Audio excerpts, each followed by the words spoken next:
Our team will be exploring global expansion using cultural insights and business adaptation, a comparison of Japan and the United States using Hofstede's value dimensions by me, Harry Miles. An introduction to Hofstede's value dimensions. They help us understand how cultural differences influence behavior in business settings. Developed by Gert Hofstede, the model includes 6 dimensions that quantify cultural values on a national level. By comparing countries on these dimensions, we can assess how business practices and communication styles may need to be adapted when entering new markets. Hofstede's model provides a useful framework to navigate cultural differences that can impact how businesses operate across borders.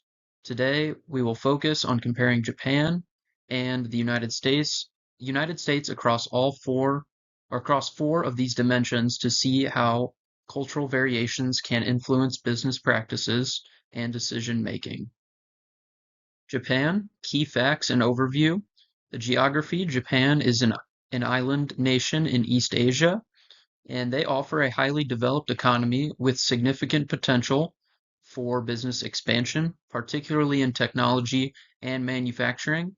For the culture, they're deeply rooted in traditions with a strong emphasis on hierarchy, collectivism, and long-term orientation. However, its culture is quite distinct from the United States, so understanding these differences will be crucial for a successful expansion strategy. The first dimension I'll be discussing is power distance, Japan versus the United States. Japan coming in at a 54 as seen on the left side of the image here. That orange graph bar is Japan, and the United States comes in at a 40. The power distance definition refers to the extent to which less powerful members of society accept that power is distributed unequally. In Japan, there is a greater acceptance of hierarchical structures, which means decisions tend to come from the top and are less likely to be challenged. In contrast, the US values a more egalitarian approach where employees may feel more comfortable speaking up and offering suggestions. This difference implies that when working with the Japanese teams, we should respect formal hierarchies and expect decisions to flow from leadership without much debate. The next dimension is individualism. Japan scores at a 46 and the United States at a 91. The definition of individualism reflects whether a society values personal independence or strong group cohesion. The US is a highly individualistic society, meaning that personal goals and achievements are prioritized over group loyalty. Japan, on the other hand, is more collectivist, where group harmony and loyalty to the company are highly valued. This affects how we should approach teamwork and communication in Japan. Decisions may take longer due to consensus building, and loyalty to the group is paramount. The third dimension I'll be discussing is uncertainty avoidance. Japan scores at a 92, while the United States is at a 46. The definition of uncertainty avoidance means that it measures the extent to which a society tolerates uncertainty and ambiguity. Japan has a very high score for uncertainty avoidance, meaning that they prefer clear rules, structure, and a risk-averse decision-making process.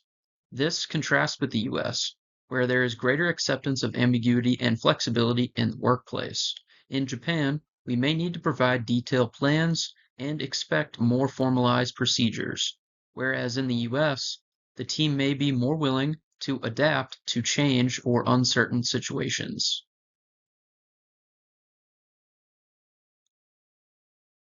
Final dimension I'll be discussing is masculinity.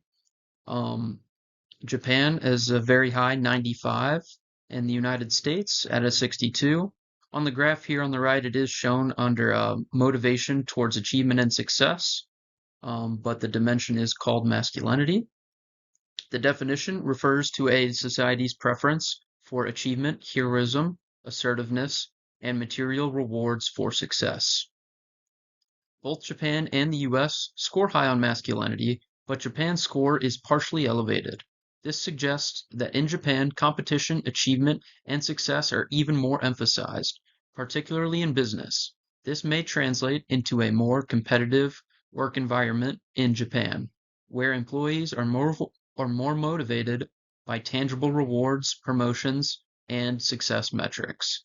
In both countries, it's important to recognize that performance and achievement are key drivers, but the intensity may be greater in Japan.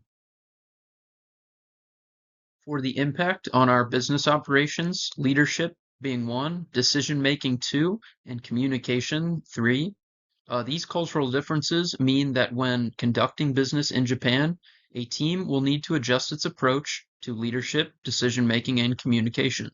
For example, decisions may take longer in Japan um, due to the need for consensus, and we may need to adopt a more formal communication style to meet those needs. To be successful in Japan, our team will need to adapt in several key areas. First, we will need to adopt a more formal communication protocols and respect the hierarchical nature of business relationships. Second, we must be patient in the decision-making process, ensuring that we take time to build consensus and foster group agreement. In conclusion, embracing the cultural differences between Japan and the United States will be crucial for our success. By understanding and respecting these differences, we can better position ourselves for successful expansion and establish stronger partnerships in the global marketplace. Thank you. Real quick, here are the references. The links are there. They are just hidden in blue.